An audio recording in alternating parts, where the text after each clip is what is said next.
I inherited my grandparents' $900,000 estate and moved it into a trust. My brother tried to steal it, but he wasn't ready for who met him at the door. My name is Jeffrey. I'm 32 and I'm the kind of guy most of my family assumed would just roll over when things got messy. The quiet one, the agreeable one, the one who never makes a scene. And maybe I used to be like that. But when my grandparents passed and left their entire estate to me, the house, the savings, and the investment portfolio worth just under $900,000, something inside me shifted. I started paying attention. I started listening more closely. And most importantly, I started planning because I knew exactly what kind of people I was related to. My brother Cameron is 3 years younger than me. Flashy, loud, charismatic, the kind of guy who can lie to your face and still get you to loan him $5,000 for a sure thing crypto investment. He'd gotten away with so much over the years. Credit cards in Mom's name, a borrowed Mustang that mysteriously vanished, and every single time Mom bailed him out. Said he was just finding his path. But me? I was always expected to be the responsible one, the backup plan, the safety net. And I was done playing that role.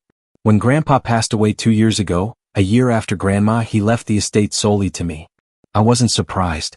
I had been their caretaker when no one else bothered to call, much less visit. I drove them to their doctor appointments in my old Honda, handled the Kroger runs, managed the never-ending Medicare paperwork. Cameron. He'd show up on Christmas morning, take photos for his Instagram stories and vanish until Easter. But when the will was read and my name was the only one on it, I saw the look my mother gave me. That tight-lipped, disappointed twist of her face, like I had taken something that wasn't mine. That was the moment I realized the storm was coming. The house was the crown jewel. A gorgeous old Victorian in the historic Riverside district with deep red brick, tall bay windows, and ivy crawling up the sides like something out of a Hallmark movie. It was a historic property passed down through 3 generations, and my grandparents had kept it in near-perfect condition. The neighborhood had exploded in value over the last decade. Every house around it had been gutted and flipped by developers, but my grandparents never sold. And now it was mine. I didn't move in right away. I kept my apartment downtown and quietly worked on getting everything in order. I had the house appraised by Thompson & Associates, talked to an estate attorney named Marcus Blackwell, and set up something bulletproof, an irrevocable trust. Not just for the house. For everything. I didn't tell anyone, not Cameron, not Mom, nobody. I kept the original deed in a safety deposit box at First National Bank, and I placed the entire property, title, assets, and savings into the Riverside Heritage Trust with me as the sole trustee. I even moved the utilities under a business name tied to the trust. It cost some extra fees, but I didn't care. I knew my family too well. I knew they'd try something. For a while it was quiet. Too quiet. Cameron texted a few times asking if he could use the pool. The house doesn't have one. Mom dropped hints about how unfair it was to leave everything to just one person. She even said, "Well, your brother was always Grandpa's favorite, you know," as if that meant something legally. I just nodded and changed the subject. I didn't argue. I didn't correct them. I let them believe I was being naive, that I hadn't taken precautions. The tension really kicked off last month when Cameron started posting vague stories on his social media. Big moves coming, next chapter loading, that kind of nonsense that made my skin crawl. Then one Saturday I was at the house doing yard work. Nothing fancy, just trying to keep up the landscaping, when I saw Mom's silver Camry pull into the driveway. Cameron hopped out first, all grins and Ray-Bans like he was arriving at a movie premiere. Mom followed, carrying a clipboard and smiling like she was about to cut a ribbon on a new condo development. "Hey man," Cameron said, clapping me on the shoulder with that fake brotherly energy he always turned on when he wanted something. "We've got some news." I just raised an eyebrow. Mom stepped forward, her voice dripping with that practiced sweetness she used when she was about to drop a bomb. "We spoke to a lawyer, Jeffrey. It turns out the house should have gone to both of you. Your grandfather made a mistake not updating the will after your grandmother passed. But don't worry, we handled it." I stared at her. Handled what exactly? Cameron pulled out a folded paper from his back pocket and waved it in the air like it was a winning lottery ticket. "We had the house title transferred to my name. It's already done. You're going to need to be out by Friday, but no hard feelings, right? We'll give you time to grab your stuff." I didn't say anything for a moment. Just looked at them, one then the other, taking in their smug faces the pure audacity. My heart wasn't racing. I wasn't panicking. Honestly, I almost laughed because they really thought I was that stupid. I gave them a smile, small, polite, the kind that makes people nervous. "You really think I'd let that happen?" Cameron laughed like I'd told a joke. "It's already happening, dude. You've been living in fantasy land. For too long. Mom stepped in, softening her tone like she thought it would help. We're not trying to be cruel, Jeffrey. It's just practical. Cameron can manage the property, maybe flip it for a profit. You've got your own place anyway. This way everyone wins. I didn't argue. I just nodded slowly and said, got it. But I was already 3 steps ahead. 2 days later they came back, this time with a U-Haul truck and a pair of hired movers from Big Mike's moving company. I'd been expecting it. They pulled into the driveway like they owned the place, laughing and shouting instructions at each other. Cameron was in the passenger seat sipping a Starbucks Venti, and Mom was directing the movers toward the front door. But then they saw the porch. I was standing there, arms crossed, beside a tall man in a navy suit.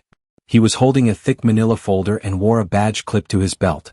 The folder had my trust's name on the front, Riverside Heritage Trust, a name they didn't recognize yet. The badge was real.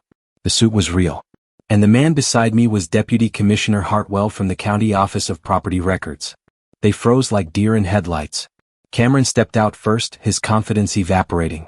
What's going on? I didn't say a word. Deputy Commissioner Hartwell did all the talking. He cleared his throat with the calm authority of someone who has done this too many times to be rattled by family drama. He held the folder under one arm and glanced down at the official document in his hand before speaking in a firm but neutral tone. Are you Cameron Walsh? He asked. Cameron frowned, clearly thrown off by the formality. Yeah, who's asking? Hartwell stepped forward slightly. I'm with the County Office of Property Records. I'm here on behalf of the legal trustee of the Riverside Heritage Trust. That's this property. He pointed behind him at the house. I have documentation showing this deed has been held in an irrevocable trust since April of last year under the sole management of Jeffrey Walsh. Any claims made regarding the property's ownership since that date, including the fraudulent title transfer filed Tuesday, are not just invalid, they're criminally prosecutable. Cameron's face drained 2 shades paler. Fraudulent? He muttered, looking to Mom with panic creeping into his voice. What is he talking about? Mom stepped forward, lips tight, trying to maintain control. There must be some mistake. We had a lawyer look at the old deed. It was still in Grandpa's name. We assumed. You assumed wrong, I said, finally breaking my silence. I never left the property in my name directly. It's owned by a trust. That's why you couldn't find any record in the public databases. You went to some sketchy online title service and tried to fake a transfer based on an outdated document. Commissioner Hartwell nodded grimly. I've already filed a fraud report on the attempted title claim. Normally we'd send a warning first, but given the circumstances, bringing movers, threatening occupancy, trying to evict the legal trustee, we're skipping straight to enforcement. Cameron blinked hard. Enforcement? I turned slightly toward him and spoke more plainly. It means if you set 1 foot in this house without my permission again, you're trespassing. And if you try to tamper with the trust or any of its assets, you're looking at felony charges. Multiple ones. The silence stretched like a taut wire about to snap. For a long, awkward moment, no one said a word. The movers were standing halfway between their truck and the porch, looking at each other like they'd walked into a legal minefield. One of them coughed and slowly started backing away toward the U-Haul. Cameron finally found his voice, but it came out strained. You're seriously doing this to family? My voice was calm. Too calm. Family? You showed up here with a forged title and a moving crew. You tried to steal my home, the one thing Grandpa and Grandma wanted me to have. Don't talk to me about family. Mom's jaw clenched. They were confused, Jeffrey. They didn't understand the legal process. No, I said sharply, cutting her off. You didn't understand. You thought I'd be the same pushover I was at 20. The kid you could guilt into giving up his weekend to babysit Cameron's latest drama, or float him alone because you needed it just this once. But I'm not that kid anymore. I learned, I listened, and I prepared. Deputy Commissioner Hartwell added, flipping through his folder. Also, just so it's clear, we've alerted the Sheriff's Department. If either of you attempt to return under the guise of any property claim, there will be a file ready to go, civil and criminal. Cameron's eyes flashed with something ugly, but he said nothing. He turned to the movers and snapped, "We're leaving. Now." He didn't look at me again. Mom lingered for half a second, her mouth slightly open like she wanted to say something, maybe one last manipulation attempt, but nothing came out. She followed him without another word. The truck pulled out of the driveway and I watched the taillights disappear down Maple Street. It was quiet again, that heavy kind of quiet that falls after a confrontation that's been building for years. Commissioner Hartwell handed me a copy of the filed report and said, "Call if they come back." I thanked him, and after he left, I just stood there for a while on the same wraparound porch where I used to sit with Grandpa and listen to him talk about knowing your people. Not just their words but their patterns, their habits. He used to say, "Don't judge people by what they say in a moment, Jeffrey. Judge them by what they do when they think you're not watching." He was right. I had watched and I'd finally acted. But that wasn't the end. Because 3 days later, I received a letter that would change everything. The letter was typed, formal, and signed by a different attorney, one hired by my mother. In it, she claimed emotional distress, and argued that as a direct descendant, she had a moral and familial right to a portion of the estate. She demanded compensation for the mental anguish caused by being excluded. And attached to it was a list of what she considered reasonable reparations: $150,000 in cash, joint ownership of the family home, and a monthly allowance of $2,000 until further notice. I stared at the paper, numb at first. Then my hands began to shake, not with fear but with fury, because she wasn't finished trying to destroy me. And now neither was I.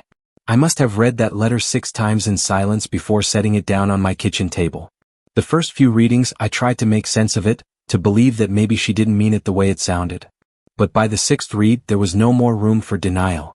My mother, my own mother, had put her name on legal stationery and tried to bill me for not letting her and Cameron steal what my grandparents had entrusted to me. It wasn't even the money that got to me.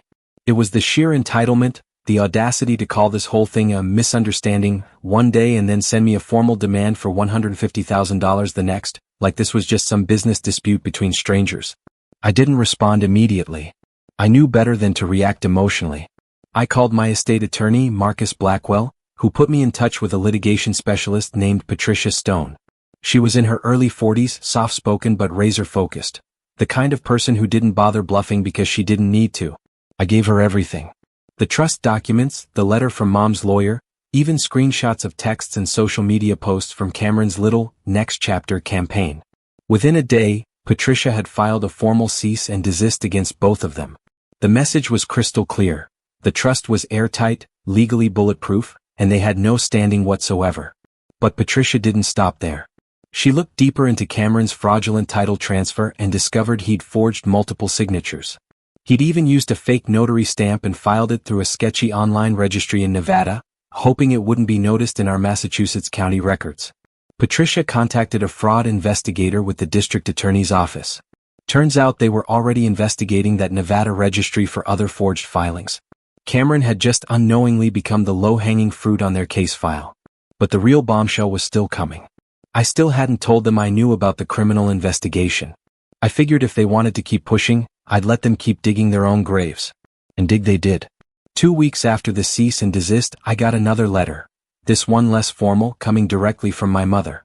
It was typed but clearly in her voice, full of passive-aggressive phrases like, "After all I've done for you," and "You were always the sensitive one." She ended it with, "You can end this all right now by just doing the right thing. Family should never need lawyers to settle what love and understanding can resolve." I didn't even bother responding. Patricia advised me not to. Instead, I forwarded the letter to her, and she added it to the growing file we were assembling, one that could be used for a restraining order if necessary. Then came the final straw. One morning, I walked out to my mailbox and found a crumpled note stuck under my apartment door. It wasn't addressed, just shoved there like some kind of middle school prank, but I recognized the handwriting instantly. Cameron's. The note said, "Hope you're enjoying playing king of the castle. Just remember who's really got your back when the money runs dry and you're all alone. Family is forever, Jeffrey. Houses aren't." I didn't laugh this time. I felt something cold settle in my chest, a clarity I'd never experienced before. I took the note inside, scanned it, and added it to Patricia's file. But I also made a decision right then. I wasn't just going to defend myself anymore. I was going to end this once and for all. Cameron was already being investigated for real estate fraud. But Patricia pointed out that if we could prove intentional harassment and malice, we could escalate things beyond just property crimes. And while criminal courts would handle their part, there was another arena where Cameron could really be hurt. His career. He'd recently landed a position at Sterling and Associates, one of those boutique real estate firms that put more effort into their LinkedIn presence than their background checks. They prided themselves on ethical property solutions and transparent transactions. I wondered how they'd feel about an employee who tried to steal a house with forged paperwork. 3 months later, I stood in that same Victorian, now fully mine and legally protected. Cameron had been charged with attempted fraud and lost his real estate license. Mom had withdrawn all legal claims and requested no further contact. I walked through the quiet halls, barefoot on the original hardwood floors, breathing in the scent of cedar and old books. In the den where Grandpa used to read his Boston Globe, I whispered, "I kept it safe just like I promised." For the first time in my life, I wasn't the quiet one anymore. I was the one in control.